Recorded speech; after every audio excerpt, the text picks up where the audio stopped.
Shalom, mis amados, mis queridos hermanos, les saludo con la bendita paz de nuestro Señor Jesús. Estamos de nuevo en este culto matutino de hoy porque nuestro Dios nos convocó. Nuestro Dios quiere darnos sus mejores bendiciones. Así que vamos a iniciar este culto matutino de hoy con una oración de esperanza y de agradecimiento. Vamos a orar.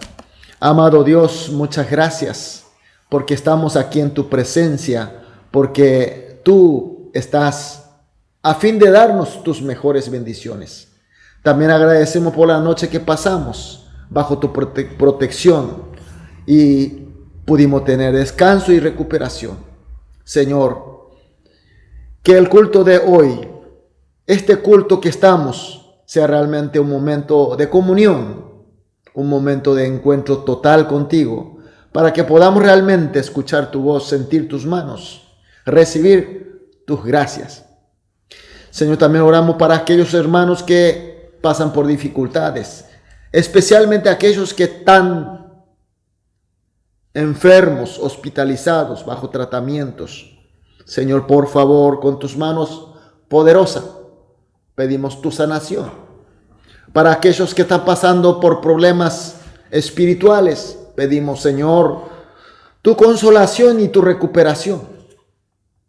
Para aquellos que están pasando otros problemas económicos, otros problemas que tú sabes, Señor, pedimos la gracia, la bendición necesaria para que todos estemos fortificados contigo, Señor, en tu compañía, lleno de Espíritu Santo.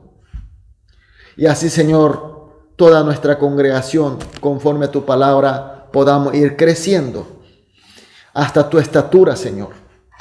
Podamos ir caminando, dirigiendo, marchando hacia la meta que tú tienes para nosotros, Señor. Dejamos este culto en tus manos, oramos en el nombre de Jesús. Amén. Gloria a Dios, aleluya. Vamos a adorar a nuestro Dios con una alabanza.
las flores caerán, mas la palabra de Dios es para siempre. Las hojas secarán y las flores caerán, mas la palabra de Dios es para siempre. Tu palabra, vida abundante, tu palabra nunca fallará. Cielo y tierra pasarán, mas tu palabra permanecerá. Tu palabra, vida abundante, tu palabra nunca fallará. Cielo y tierra pasarán, mas tu palabra permanecerá.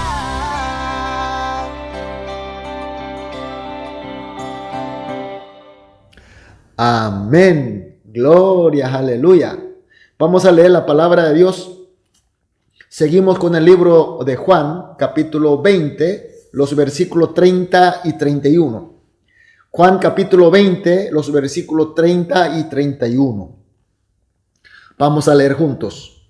Hizo además Jesús muchas otras señales en presencia de sus discípulos, los cuales no están escritas en este libro, pero estas se han escrito para que creáis que Jesús es el Cristo, el Hijo de Dios, para que creyendo tengáis vida en su nombre. Amén. La obra de evangelización que comenzó en Jerusalén por los llamados discípulos de Jesús, que eran minoría y no precisamente admirados por la sociedad judía, quienes salieron a predicar de Jesús y de su evangelio, creció hasta que su iglesia sea levantada inclusive en la ciudad capital del Imperio Romano. Y el evangelio que era predicado ya fue escrito por Mateo, por Marcos y por Lucas, y además ya estaban listas las epístolas del apóstol Pablo. Por tanto, ya había bastantes creyentes que confesaba que Jesús es el Salvador, y por bastantes lugares. Esto implica necesariamente que los cristianos de esa época eran de varios pueblos y de varias naciones. Mis queridos hermanos, sabemos que cada pueblo, cada nación tiene su propia cultura, su propia cosmovisión. Por eso, aunque se trate la verdad, una sola verdad, pero cada comunidad la ve de diferente manera, para diferente propósito, porque tiene su lente de cosmovisión diferente.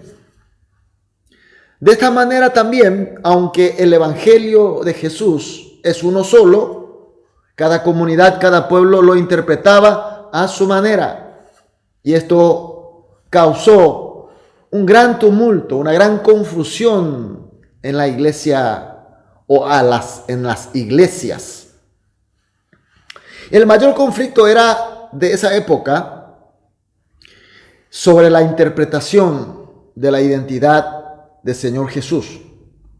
Alguno veía a Jesús como deidad, solamente como Dios, y por eso le tenía como Señor de lo Altísimo, y por eso no se animaba a acercarse y comunicarse con Él. Más bien le tenía a lo alto para adorarle, y daba su respeto y tenía temor a Jesús, pero por otro lado no tenía esa comunión de amistad y de amor con Jesús.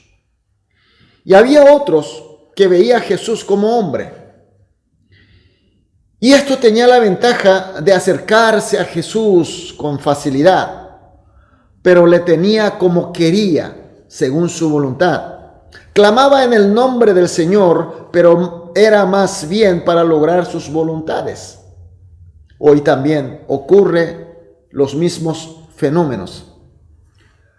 Pero cada vez que había problemas de esta índole, entonces los apóstoles eran los que guiaban y lo resolvían, porque ellos eran los discípulos directos del Señor Jesús y por tanto tenían la autoridad como tal. Pero resulta que todos los apóstoles murieron martirizados en las persecuciones y solamente el apóstol Juan era el único sobreviviente.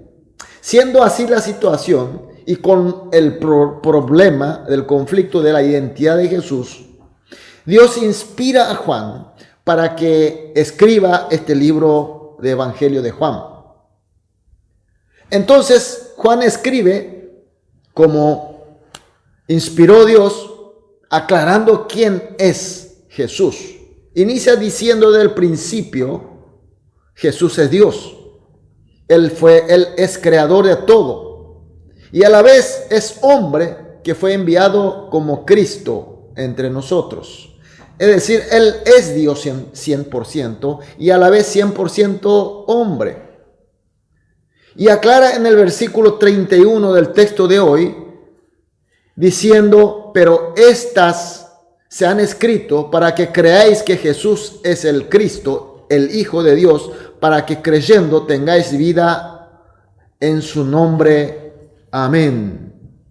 Mis queridos hermanos, el propósito de esta escritura, la palabra del Señor, tiene un propósito del Señor.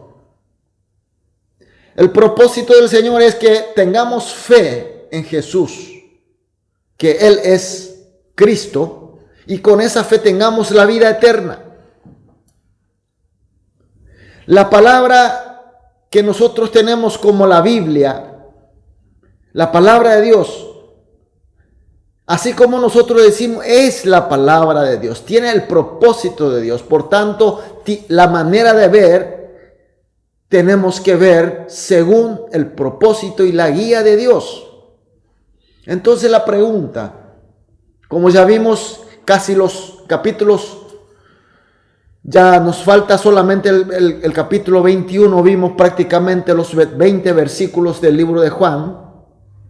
Y ahí nos enseñó quién es Jesucristo. Entonces la pregunta, ¿realmente nosotros le vemos a Cristo Jesús como está escrito en este libro? ¿Le creemos a Jesús como Dios de gloria y por eso tenemos que obedecer y darle el culto y la adoración como Él se merece? Y a la vez le creemos que Él es hombre que vino a rescatarnos y sigue siendo hombre que nos permite acceder como persona humana. Y por eso podemos tener la comunión y la convivencia real y completa con Él. Y la palabra de Dios, ¿con qué propósito y con qué manera estamos viendo? Estamos viendo, así como recientemente leímos, vemos a fin de creerle a Jesús como nuestro Cristo, nuestro Salvador, a fin de con esa fe para tener y disfrutar de la vida eterna de Dios. Por eso, mis queridos hermanos, hoy vamos a orar juntos de esta manera. 3 oraciones, como siempre hacemos. La primera oración, que encontremos a Jesús y que le creamos conforme a la palabra escrita. Segunda oración, que con la fe que cree a Jesús como el Hijo de Dios, tengamos la vida eterna realmente. Tercera y la última, que con el poder de la fe de la vida eterna seamos dignos, testigos de nuestro Señor Jesús y a la vez de su palabra. Amén. Vamos a orar juntos estas 3 oraciones. Luego individualmente, después de todas las oraciones, vamos a dedicar las actividades del día, pero siempre teniendo en cuenta el propósito de nuestro Dios, según la palabra escrita. Aleluya. Vamos a orar. Amado Padre Dios, muchas gracias por tu enseñanza, por tu palabra y por tu luz. Señor, oramos juntos para que encontremos a ti, Jesús, y que te creamos pero siempre conforme a tu palabra escrita. Y con esta fe de creerte a ti, Jesús, como Hijo de Dios, tengamos realmente la vida eterna. Y con este poder de la fe de la vida eterna, Señor, seamos dignos testigos de ti y de tu palabra, Señor. Dejamos totalmente en tus manos, oramos en el nombre de Jesús. Amén.